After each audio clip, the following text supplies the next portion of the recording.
La dimension temps. Nous fonctionnons normalement dans un monde physique à 3 dimensions. La hauteur, la longueur et la profondeur nous donnent l'impression du volume, à quoi nous rajoutons une 4e dimension qui est temporelle et que nous pouvons projeter dans le passé au moyen de notre mémoire ou vers l'avenir en nous créant des plans, des projets. Pourtant, comme nous le montre la psychologie quantique, le temps n'existe pas en tant que tel. Il n'est qu'une création de notre mental. Or, il nous est possible d'aller au-delà des limitations créées par ce mental et de voyager dans toutes les autres dimensions contenues dans l'éternel présent. C'est ce que l'on appelle le temps du rêve. Dans le nouveau modèle de pensée quantique, c'est la 5e dimension. Les états. Le corps de rêve est notre instrument privilégié pour changer de dimension et nous mouvoir d'un monde à l'autre. La bonne nouvelle est que chacun de nous dispose d'un corps de rêve, tout comme il dispose d'un corps physique. La mauvaise nouvelle est que nous savons rarement nous en servir. Nous pouvons entrer en relation avec notre corps de rêve de plusieurs manières, durant le sommeil, et il existe alors plusieurs stades. On n'en a pas conscience du tout, on a l'impression de ne jamais rêver. On en a parfois conscience s'il arrive qu'on évoque le souvenir d'un rêve frappant, en général le dernier que l'on vient de faire au moment où l'on se réveille. On commence à savoir s'en servir, par exemple au cours de rêves lucides, durant lesquels on est conscient que l'on rêve pendant qu'on le fait, et l'on peut alors modifier ou contrôler son rêve à volonté. La différence entre ces stades est importante, même si les frontières sont parfois moins franchement définies que ce que je viens de décrire.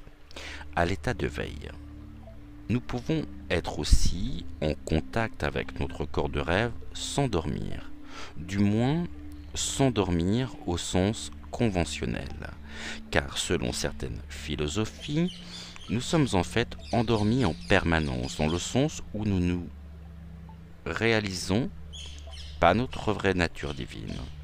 Durant notre état de veille ordinaire, nous pouvons agir sur notre corps de rêve de manière plus consciente.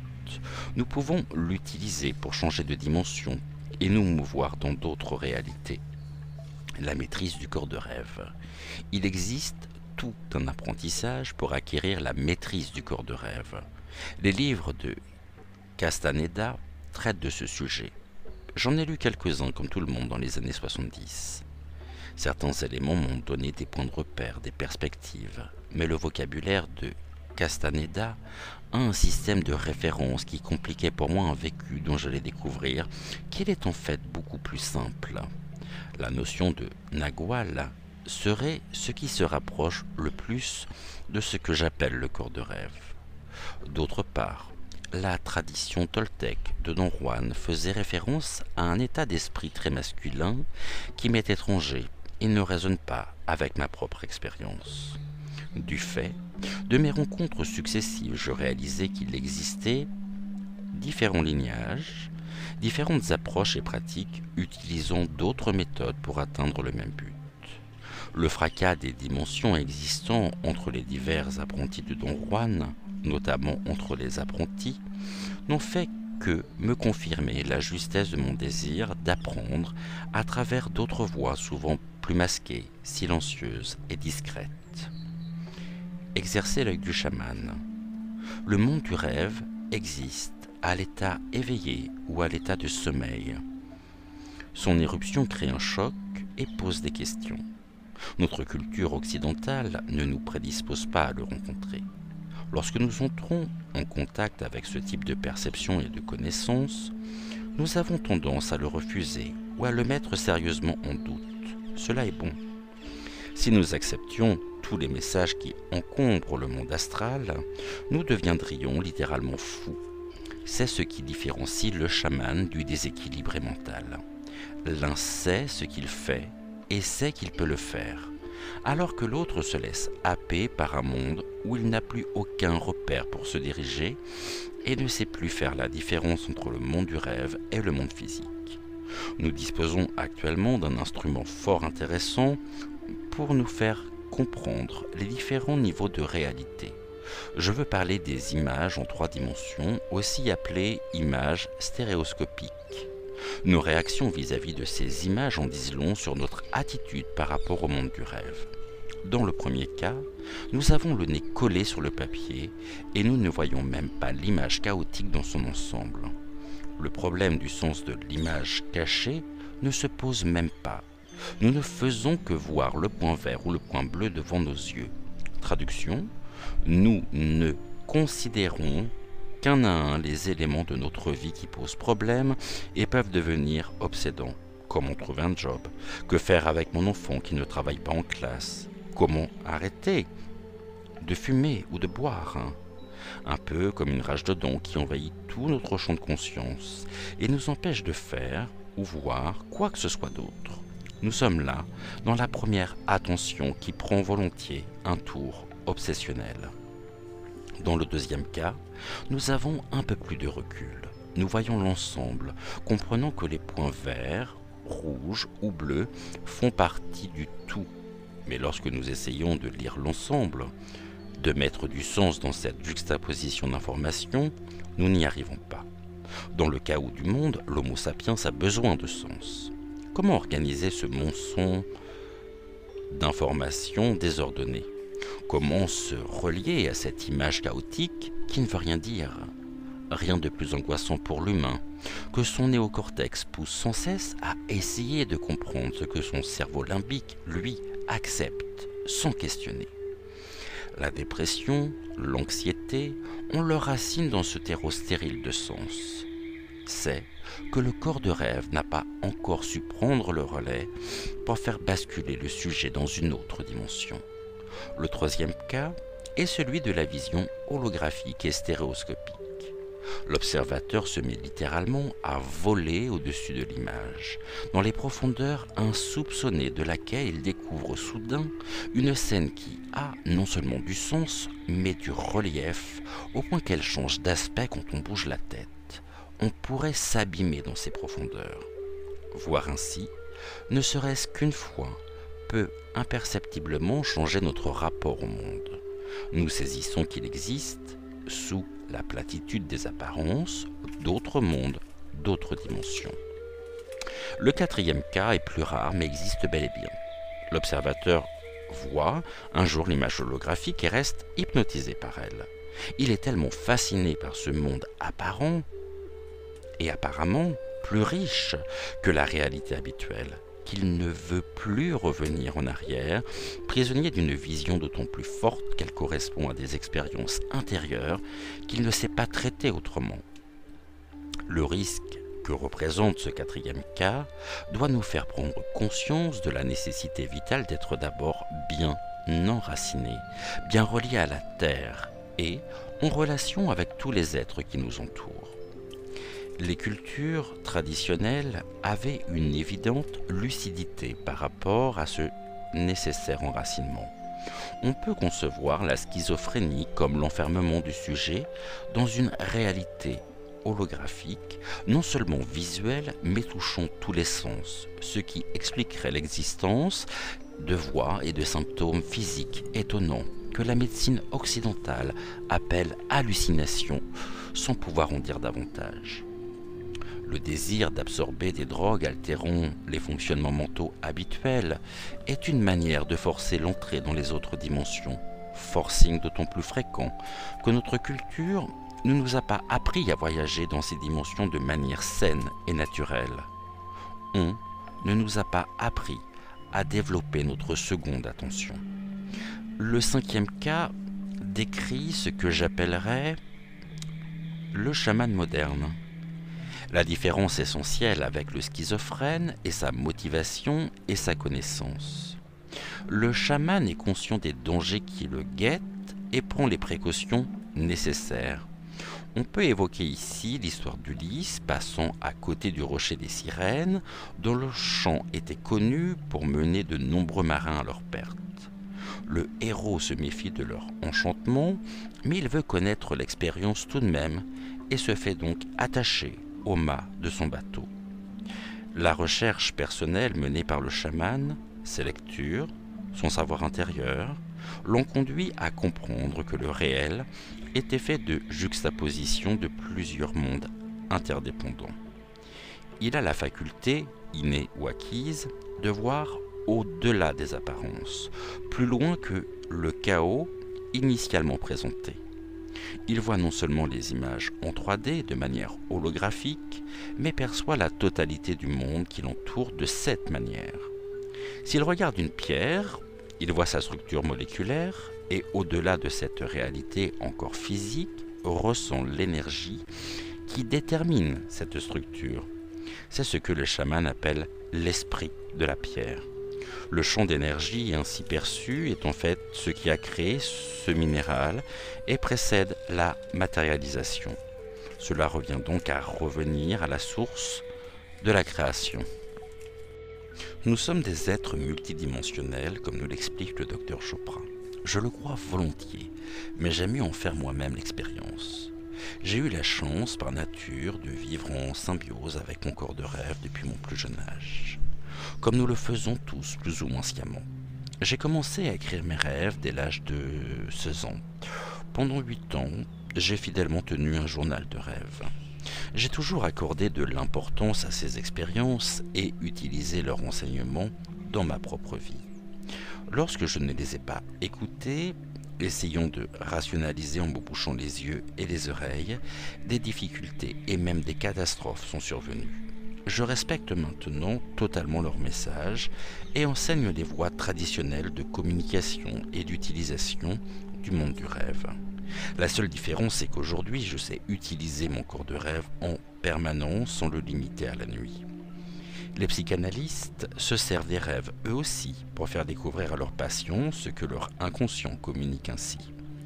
Mais on peut donner au corps de rêve et au temps du rêve une dimension plus large que celle que leur accorde la vision analytique. Dream time, le temps du rêve, c'est un espace intérieur. C'est aussi un espace extérieur, cosmique, relié à tout ce qui a été, est et sera. C'est le lieu, temps, sacré, où l'on se relie à soi-même et à tous les êtres, à tous les mondes qui nous entourent.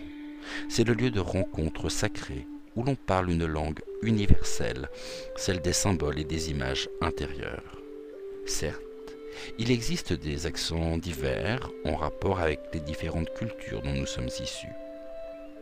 Certaines conditions favorisent l'ouverture des fenêtres du rêve, comme les psychotropes chimiques ou les substances sécrétées par nos propres glandes endocrines. Des séjours dans des lieux particuliers peuvent également provoquer ces montées inhabituelles d'images, surprenantes ou inattendues, des tréfonds de nous-mêmes. La motivation est un autre point d'ancrage important. Le chaman des sociétés traditionnelles, tout comme le chaman moderne, accepte d'aller à la rencontre des esprits pour le bien-être de leurs congénères. Il ne s'agit plus simplement d'explorer les autres dimensions, mais de s'y rendre de façon opérationnelle, dans le dessein de comprendre, de soigner et de prévoir le bien de tous. Nous sommes à présent au bord de la falaise d'où Don Juan faisait sauter ses apprentis.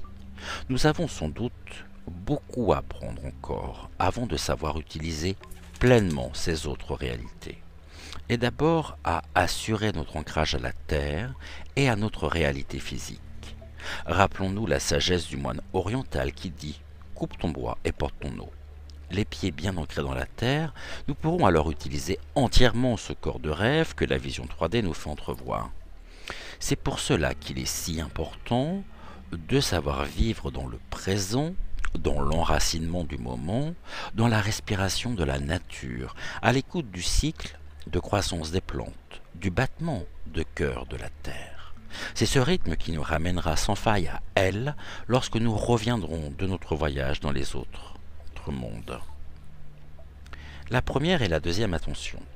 Don Juan fait une distinction entre la première et la deuxième attention. La première est celle dont nous avons besoin lors de nos activités quotidiennes pour accomplir sans heurte les projets que nous nous fixons. Remarquer ce qui manque dans le garde-manger avant de faire la liste des courses pour la semaine.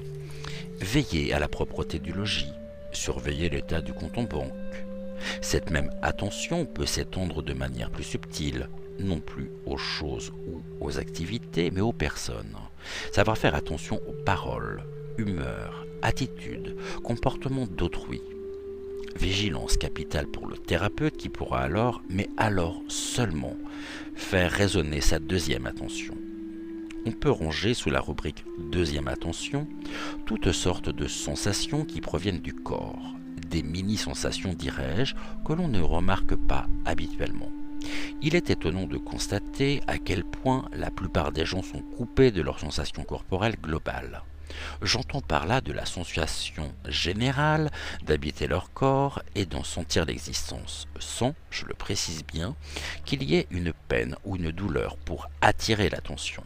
C'est particulièrement vrai pour les hommes. Les femmes sont remises cycliquement dans la perception de leur corps lorsqu'elles sont dans le ton des lunes. Les hommes, eux, sont contraints de s'adonner à des pratiques corporelles ou sportives, parfois extrêmes, pour sentir vivre leur corps.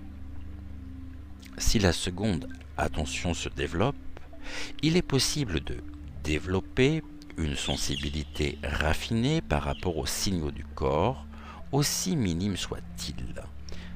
La pratique et l'expérience permettent de les interpréter. Une sécheresse de la gorge a des chances d'être le prélude d'un mal de gorge. Mais cette sécheresse de gorge peut n'exister lorsque je suis au bureau ou en présence de telle ou telle personne. Tiens, qu'est-ce que cela me dit ?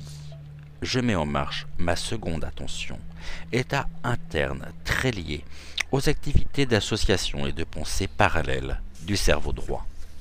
En poussant plus loin les événements inhabituels, les hasards extraordinaires, appelés par Jung synchronicité, les actes manqués, lapsus, sont là pour développer notre seconde attention.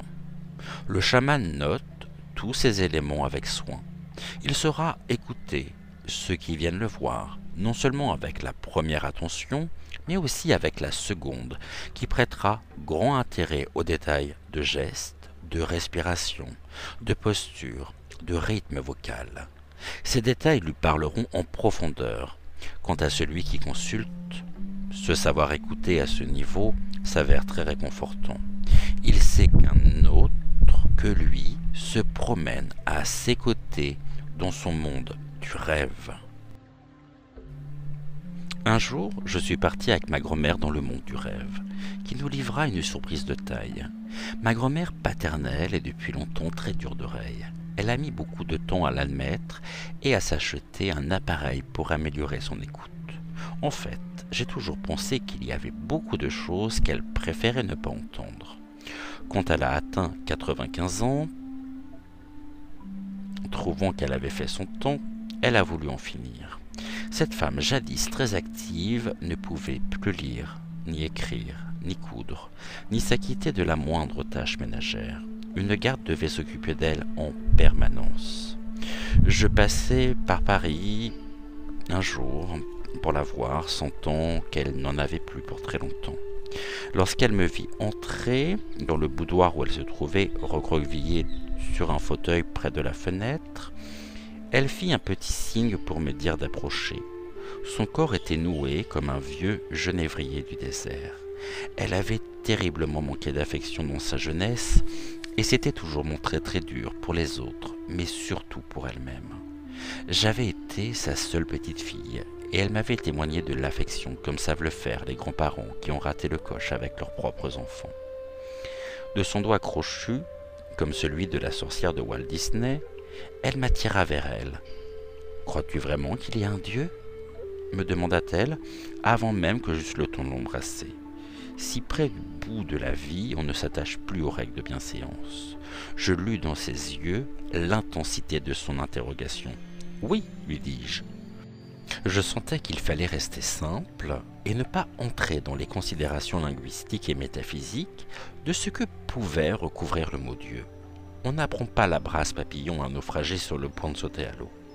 Qu'est-ce que tu crois qu'il y a de l'autre côté ? Je me mis à ressentir la terreur qui l'habitait et qui avait lentement contracté son corps au fil des ans. Le dernier sursaut de la thé. Et s'il y avait quelque chose, malgré tout, comme justement Elle se disait athée, personne autour d'elle ne lui avait plus parlé depuis belle lurette de l'autre côté. Elle m'avait attendu pour parler de l'essentiel. Je pressentais un gros secret, le poids écrasant d'un sentiment de culpabilité non dissipé, qui à la fois la maintenait en vie et la lui faisait détester. Je tâchais de lui faire part du mieux que je pouvais, de ce que je comprenais du pardon de soi, de l'amour inconditionnel, de la confiance dans la miséricorde. L'échange était intense.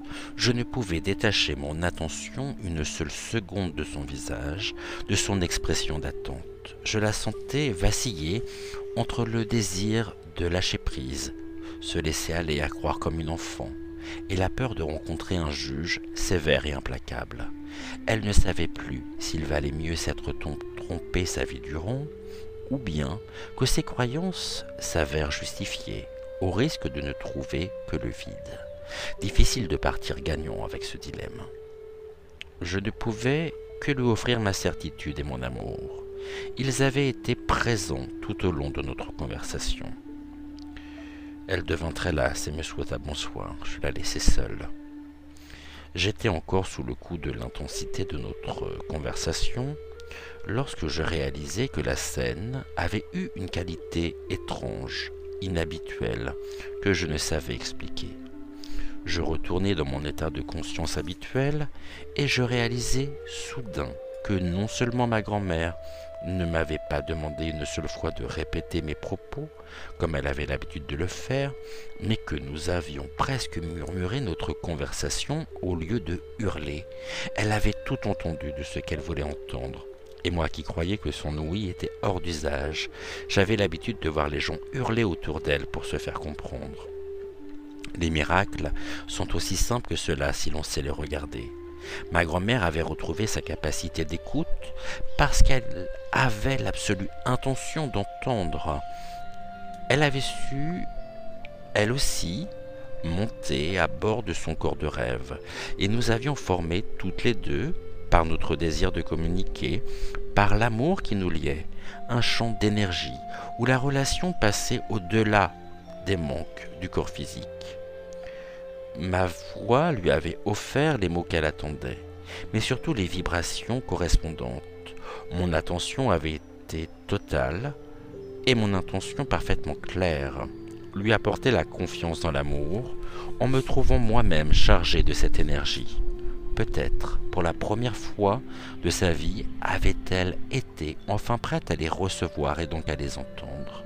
Elle avait eu confiance en un être et j'avais eu la chance que ce fût moi. Elle s'était ouverte. Elle était prête maintenant.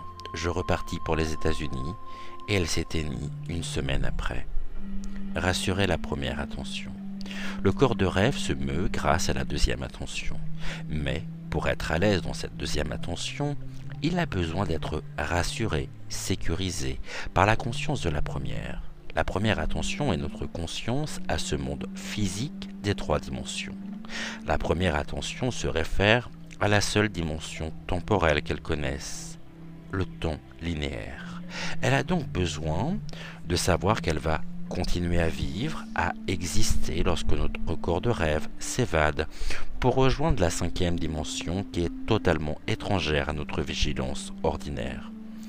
Il est donc important de confier à cette dernière une tâche, un projet qui va l'occuper, comme on donne un os à son chien, lorsque le corps de rêve prendra le relais.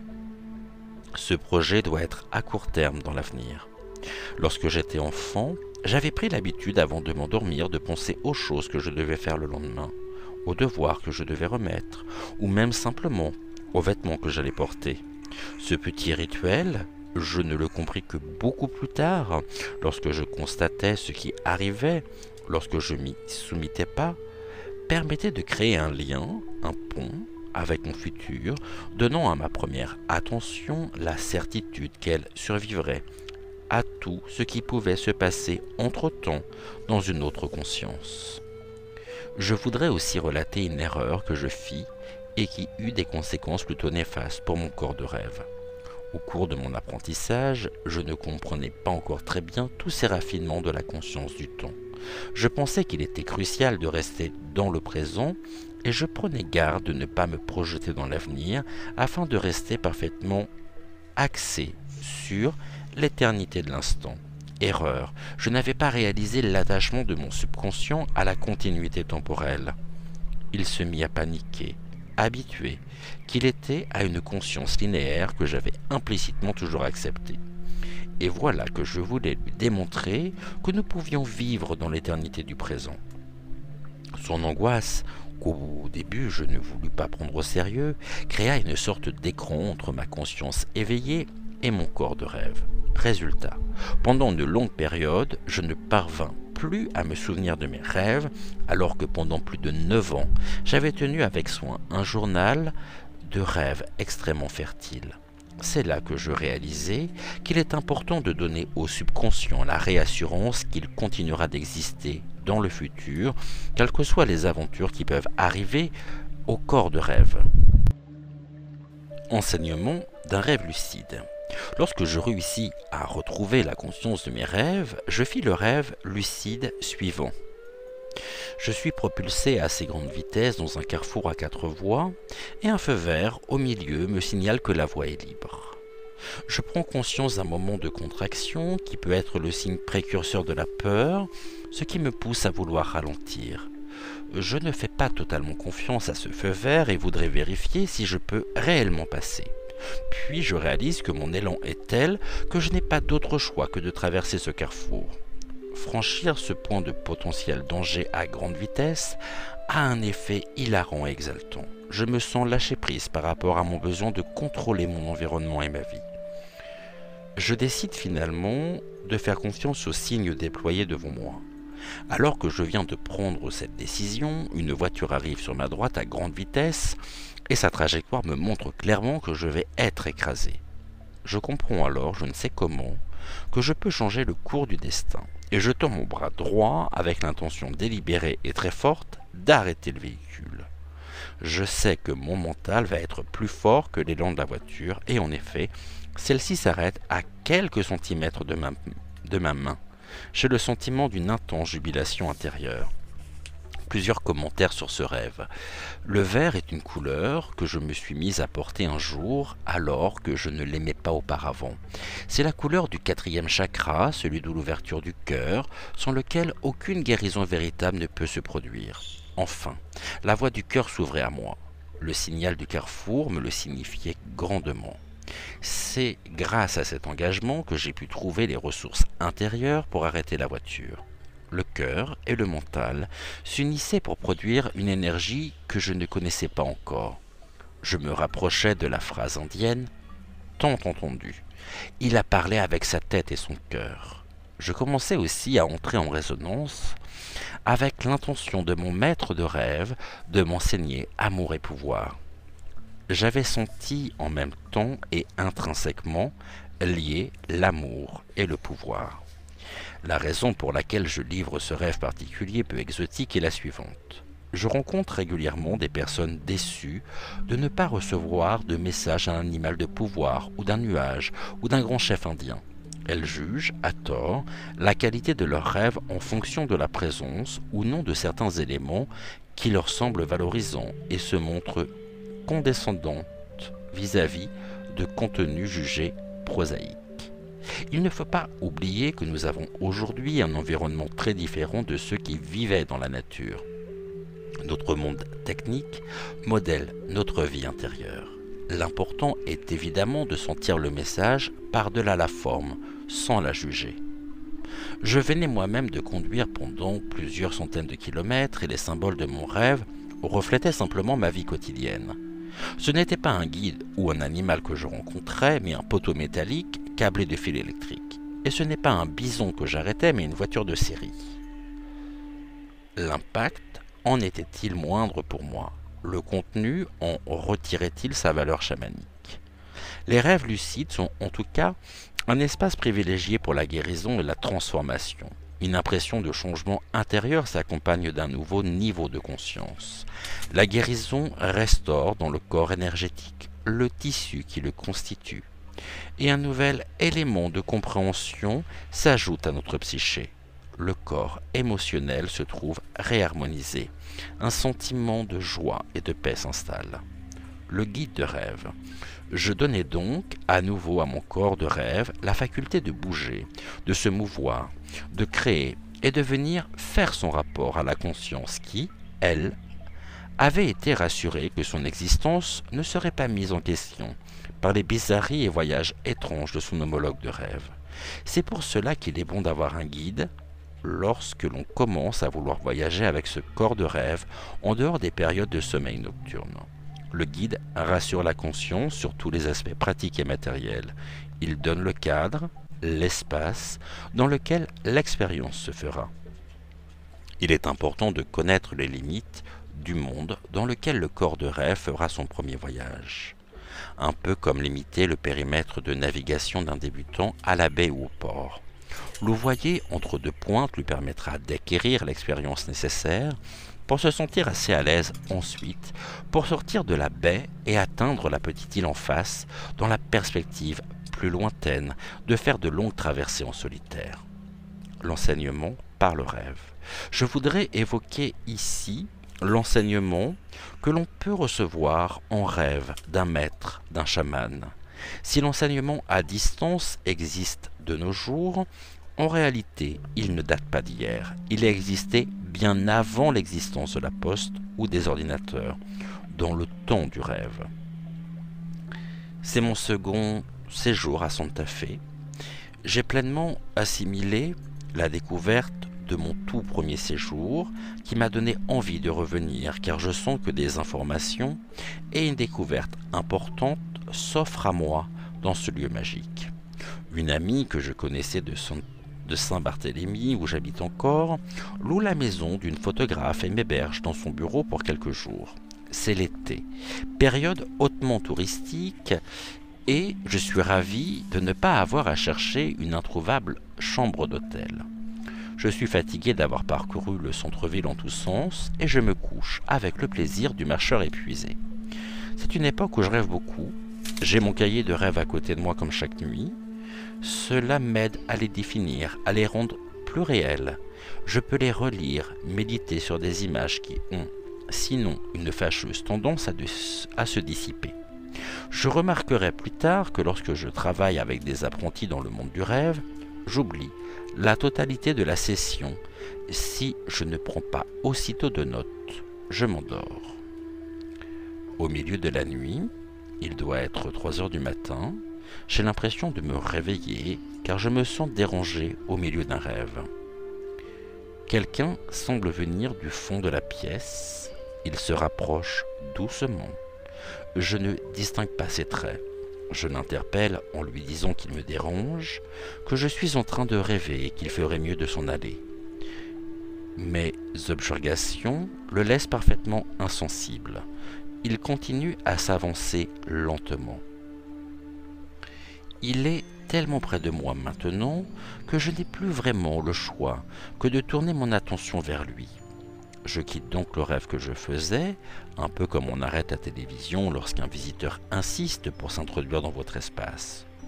A priori, je ne suis pas du tout ravi par son interruption et ne me montre pas très accueillante. Je distingue maintenant parfaitement son visage. C'est un Indien, au visage tanné et buriné de rides profondes. Sa peau n'est pas sèche, mais presque huileuse. Son front est ceint d'un bandeau attaché sur le côté, selon la coutume apache ou pueblo lors des cérémonies. Il est assis et je ne vois que son buste et son visage. Il est calme, serein. Je sens une énergie considérable émaner de lui. Jamais, je crois, dans ma vie je n'ai ressenti avec une telle intensité la présence d'un être. Maintenant, je sais que je rêve, mais la réalité de cet être dépasse totalement l'impression habituelle du rêve. Je sens qu'il s'agit d'une vision, comme on en mentionne dans certaines histoires anciennes. Une vision peut changer une vie, et c'est ce qui va arriver avec celle-ci. J'ai appris qu'il est toujours possible d'interroger ces visions, et je demande alors à cet Indien ce qu'il vient faire au milieu de mon rêve. Mon assurance agacée s'est franchement calmée. Je ne sais pas trop quelle attitude adopter. Je n'ai cependant toujours pas compris de quoi il s'agit. Que venez-vous faire ici? Je vais t'enseigner 2 choses, le pouvoir et l'amour. Je suis complètement abasourdi, comme si je m'attendais à cela. Le pouvoir, d'accord, ça m'intéresse. Je suis encore dans la recherche du pouvoir personnel que je désire ardemment, dans un désir très masculin. Mais l'amour, ai-je bien entendu? Je n'en connais encore que l'aspect soit érotique, soit romantique, soit faible, soit terriblement religieux. Je ne suis pas du tout sûr de vouloir en apprendre davantage sur ce chapitre. Ces 2 notions juxtaposées, de pouvoir et d'amour, me semblent diamétralement opposées. Je n'ai pas le loisir de ruminer davantage sur ces mots. Le visage de l'Indien commence à s'éloigner. Au bout de quelques instants, son image se dissipe complètement, bien que je sens toujours la vibration extraordinaire de sa présence. Je me mets à vibrer comme si l'on m'avait branché sur un courant de voltage nettement plus haut que le mien. Je me sens complètement excité, prête à courir un marathon ou à danser. Je ne peux me rendormir qu'au petit matin. La seule référence qui me vient d'une énergie comparable est l'excitation que j'ai vécue dans les heures qui ont suivi les naissances de mes enfants. Je notais bien sûr dans mon journal cette vision dont la nature était si différente de tous mes rêves passés. Pendant des jours, je sentis la présence de l'Indien. J'avais presque l'impression d'être suivi, accompagné par une présence invisible. Après l'automne et l'opération que je raconte plus tard, je vins m'installer définitivement à Santa Fe. J'habitais une maison dans les collines au bout de Canyon Road, dont l'installation sommaire était compensée par de grandes verrières qui recueillaient la chaleur du soleil. Derrière, les collines couvertes de genévriers et de pignons menaient jusqu'à la forêt nationale. En me promenant, je rencontrais souvent des jackrabbits, sortes de lièvres aux immenses oreilles, comme en ont souvent les animaux des pays à climat désertique. La nuit, j'entendais le hurlement des coyotes qui venaient rôder autour de la maison. Ici, il vaut mieux garder son chat à la maison, il pourrait être attaqué par les coyotes ou par les chouettes et les faucons. Je me remis à rêver d'une nouvelle manière, tombant dans un sommeil très profond et me réveillant au matin sans souvenir particulier, mais avec l'impression d'avoir fait de nouvelles découvertes à l'intérieur de moi-même. Un jour, j'allais à une garage sale, où les gens mettent en vente dans leur jardin tous les objets dont ils ne veulent plus, soit qu'ils déménagent, soit qu'ils veulent faire le vide. On y trouve souvent des ustensiles en excellent état, des meubles, des accessoires divers, et je me suis équipé les premières années essentiellement par ce moyen peu coûteux. Je crois d'ailleurs que cette coutume se répand aujourd'hui en France. Les prix sont très abordables et surtout, cela m'a fait découvrir des coins insoupçonnés de Santa Fe et le mode de vie américain. La femme qui organisait cette vente était une artiste et laissait pour un prix dérisoire des morceaux de cuir, des plumes, des perles de verre. Je rachetais le tout et le lot sans but précis, mais attiré par la beauté de ces objets naturels. Au cours des semaines qui suivirent, je commençai à créer des Power Shields ou boucliers de pouvoir, sans posséder d'informations extérieures à ce sujet. Je ne savais pas ce que je faisais, mais c'était presque plus fort que moi. Je ne pouvais m'empêcher de faire des cercles de bois de saule sur lesquels je tondais des peaux de chamois que je peignais ensuite de symboles variés. Je collais et attachais des objets divers que je trouvais dans la journée au cours de mes promenades. Ce n'est que bien plus tard que l'on m'a appris que j'avais confectionné des boucliers de pouvoir selon une tradition amérindienne dont je n'avais jamais entendu parler. Le corps cristal. Cette nuit, la lune, presque pleine, éclaire les collines moutonneuses. Sa lumière pénètre dans la chambre studio au premier étage. Je m'endors avec difficulté. Je pars dans le monde du rêve. Je me vois au bord d'une mesa, falaise de tuf rouge, comme il en existe dans cette région et en Arizona. c'est le coucher du soleil et le paysage devient orange tout autour de moi. Je regarde le canyon qui s'étire en contrebas. À ma droite, mon ombre s'allonge sur le sol sableux. Je sens une présence à ma gauche. C'est l'Indien que j'ai vu il y a plusieurs mois dans mon rêve. Il est debout, enveloppé dans une couverture multicolore. Il tient dans sa main un cristal d'une vingtaine de centimètres. Le soleil passe au travers de la pierre et se décompose dans les couleurs de l'arc-en-ciel qui viennent se poser sur mon ombre. J'ai l'impression que les couleurs me touchent physiquement. Je t'ai appris l'art des shields, me dit-il doucement. Tu as fabriqué tes boucliers de pouvoir. Certains seront jaloux ou ne comprendront pas ce que tu fais. Ne sois pas sensible à leurs critiques. Utilise le pouvoir de tes boucliers. Je vais aussi t'enseigner l'art des cristaux que tu porteras en toi. Tu n'auras plus besoin d'utiliser les pierres, car tu apprendras à devenir toi-même cristal et à diriger le faisceau de cette couleur. De là, tu recevras ton nom. Je perçois dans mon cours de rêve l'impact des couleurs comme si un éventail arc-en-ciel s'ouvrait dans mon cœur. Je ressens une harmonie nouvelle en moi. Les ombres dans le canyon prennent des reflets violets qui contrastent avec l'orange des parois de pierre. Le paysage s'étend sur des centaines de kilomètres sans une habitation. J'absorbe la beauté par chaque pore de ma peau. Le soleil passe derrière la ligne des montagnes au loin. La nuit s'installe brutalement et je m'éveille dans le clair de lune. Ce rêve restera pour toujours avec moi. Il était bien au-delà des histoires anecdotiques ou bizarroïdes que nous livrent les rêves habituels. Il a profondément marqué ce que je suis. Pourquoi, en effet, être autre chose qu'un cristal vivant, porteur de tous les possibles, de tous les chemins de communication. J'appris plus tard à me brancher ainsi sur les diverses longueurs d'onde des gens que je rencontrais. Puis, je pris conscience que certaines couleurs me convenaient mieux que d'autres. Je me souviens d'une époque où je prenais parfois un quart d'heure le matin pour déterminer la couleur du vêtement que je souhaitais porter ce jour-là, en fonction de mon humeur ou de mes activités à venir. Il m'arriva un jour de rentrer chez moi pour me changer, car le vert de mon short était trop criard et me perturbait. Plus tard, je réalisai que mon attirance vers certaines couleurs à porter ou à avoir autour de moi changeait au fur et à mesure de mon évolution personnelle.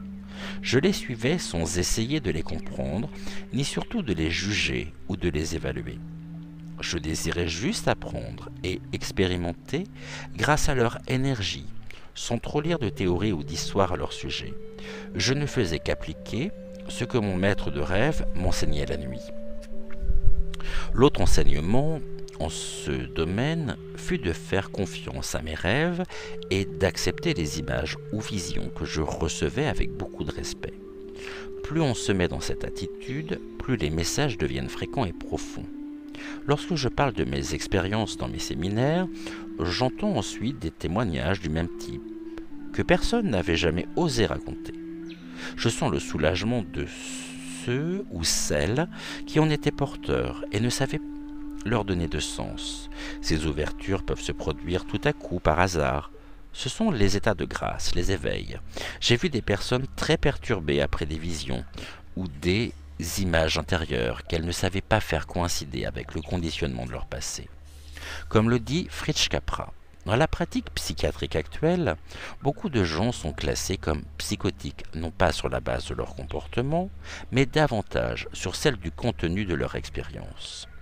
Ces expériences sont d'une nature transpersonnelle et en contradiction flagrante avec le sens commun et avec la vue occidentale du monde. La nouvelle définition de ce qui est normal et de ce qui est pathologique n'est pas fondée sur le contenu et la nature de l'expérience, mais plutôt sur la manière dont celui qui les vit, les comprend et intègre ces expériences inhabituelles dans sa vie. L'intégration harmonieuse des expériences est cruciale pour la santé mentale et un soutien et une aide basée sur la compréhension de la totalité du spectre de la conscience humaine est d'une importance capitale pour traiter de nombreuses formes de maladies mentales.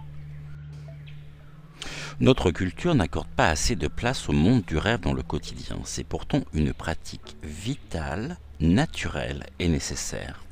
Nous nourrissons aussi la croyance erronée qu'en ce domaine, seule une démarche de type analytique pourrait nous donner les clés d'accès aux rêves. Il y a d'autres cadres de référence qui permettent un développement personnel inspiré par le monde onirique, notamment tout l'apprentissage du corps de rêve dont l'analyse ne dit rien. Il ne s'agit pas seulement de trouver des moyens d'ajuster l'ego, mais de se donner les moyens d'utiliser le mieux possible le potentiel de connaissances et d'informations qu'il nous donne. J'espère que les histoires que je raconte montrent bien que l'on peut vivre avec son corps de rêve de manière intense et saine, tout en étant psychothérapeute, écrivain, femme, mère bien ancrée dans la vie. Je dirais même que c'est parce que j'ai cette complicité à la fois tendre et pleine de défis avec mon corps de rêve que je maintiens ma santé physique, émotionnelle et mentale dans le monde physique ordinaire qui se trouve si loin de l'harmonie. Être ma propre chamane me fait mieux vivre la réalité quotidienne. L'homme qui suivit sa vision. Je voudrais citer ici l'exemple d'un homme que j'ai toujours admiré, car il a su faire confiance à ses visions tout en menant une vie d'homme et de père exemplaire. Il s'appelle Robert Boissière. La première fois que je le rencontrai, c'était dans une maison de Canyon Road à Santa Fe. J'étais installé depuis quelques mois et un ami m'avait invité à participer à la diffusion privée d'une vidéo sur la prédiction des Hopis, dont je ne savais encore rien. Nous nous retrouvâmes donc dans une vieille maison en adobe. Cet homme peu commun est alors arrivé avec sa compagne Mila. Une longue tresse blanche tombait jusqu'au milieu de son dos légèrement courbé. Des bottes indiennes ornées de boutons d'argent, un gilet tissé selon la tradition des Chimayo. Je fus immédiatement frappé par l'impression de sagesse que dégageait son visage.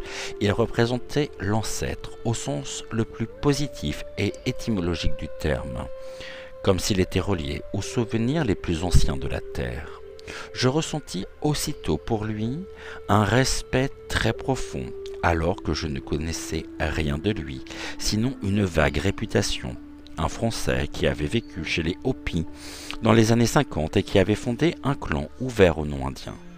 Par la suite, j'eus l'occasion de le rencontrer à de nombreuses reprises jusqu'à vivre l'événement que je raconte plus loin. Robert avait passé plusieurs années avec une famille Hopi de la deuxième mesade du village de Chipolovi.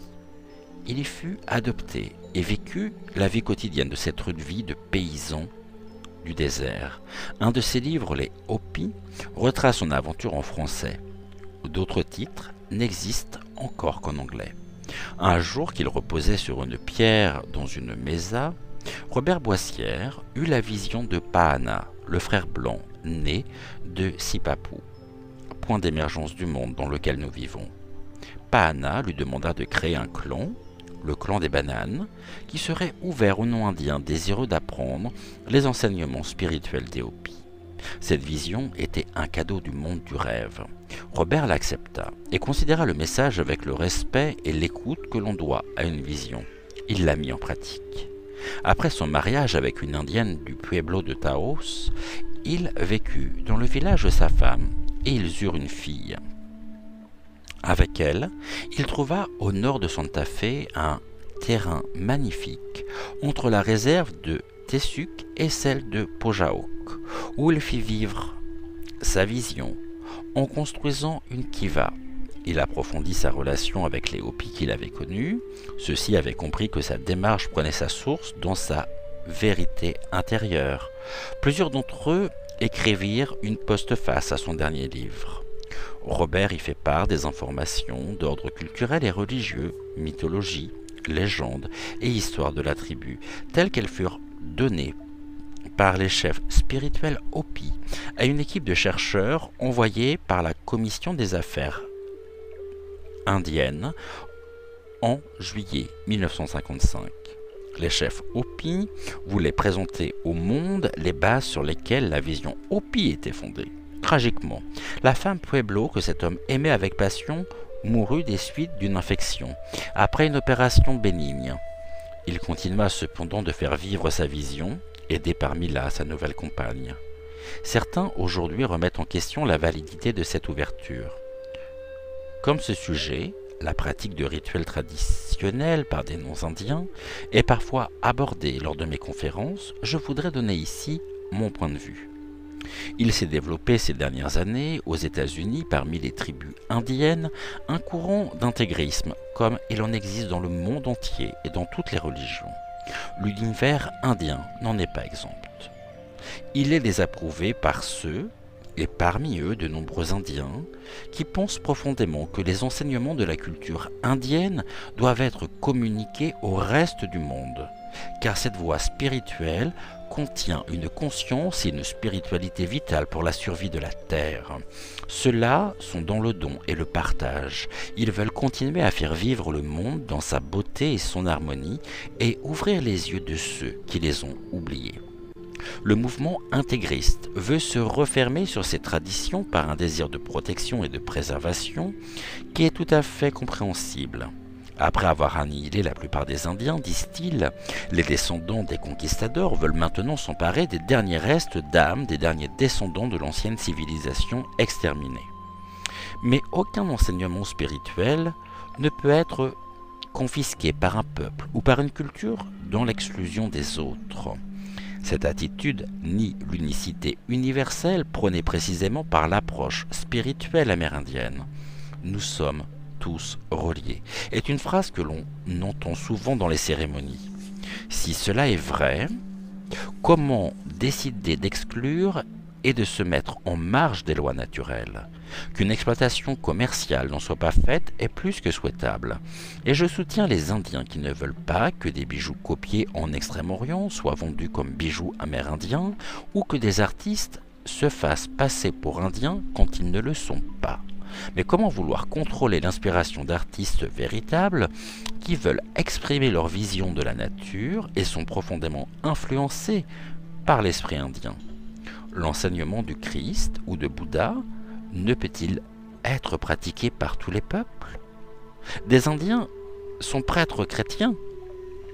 Pourquoi l'homme occidental ne pourrait-il pas lui aussi manifester son respect de la nature et de la terre? La spiritualité indienne sert essentiellement à faire résonner chez les Occidentaux leurs propres fibres indigènes, qui se manifestent essentiellement par le respect de la nature et le sentiment d'être tous reliés.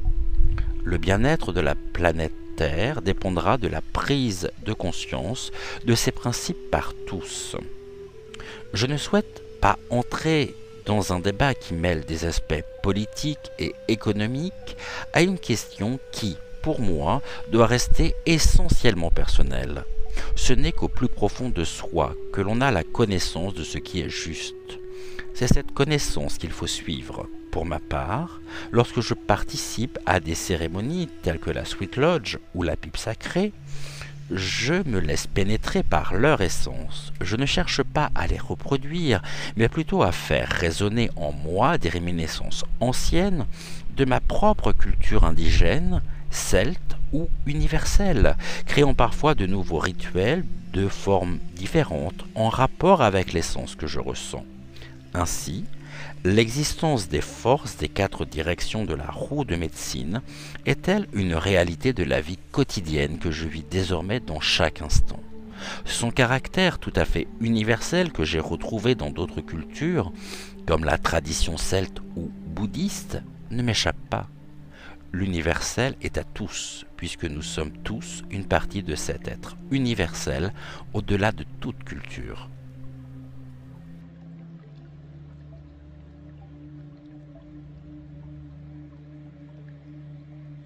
Sachez entrer en contact avec votre corps de rêve. Allongez-vous sur une surface confortable. Passez en revue toutes les parties de votre corps en prêtant attention aux endroits qui sont tendus, qui vous font mal.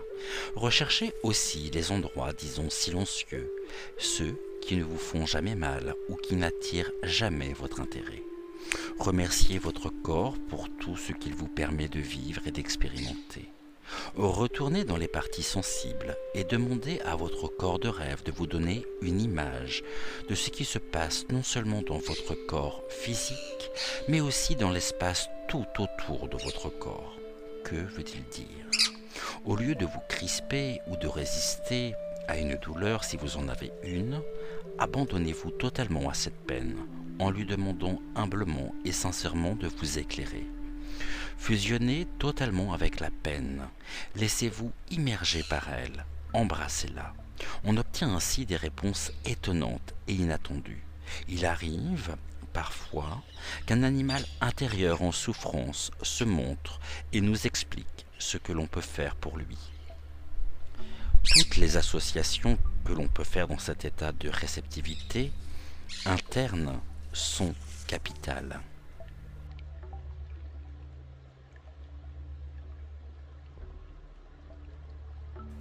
Regardez vos mains bouger fébrilement aujourd'hui.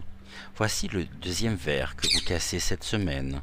Qu'est-ce que votre corps vous dit là? Et surtout, êtes-vous prêt à l'écouter? Les lapsus, les erreurs d'attention nous parlent en permanence. Le chaman sait écouter son corps de rêve pour développer son écoute au changement et trouver le chemin du cœur. Allongez-vous sur une très grande feuille de papier ou plusieurs collées les unes aux autres et demandez à un ou une amie, à votre partenaire, de tracer sur la feuille la forme de votre corps en suivant le contour de votre corps. Prenez ensuite vos pastels et laissez l'inspiration vous guider en mettant les couleurs que vous ressentez dans les différentes parties de votre corps. Coloriez aussi l'énergie que vous ressentez tout autour de votre corps. Mettez ce dessin au mur et regardez-le souvent. Regardez-le comme un miroir de vous-même.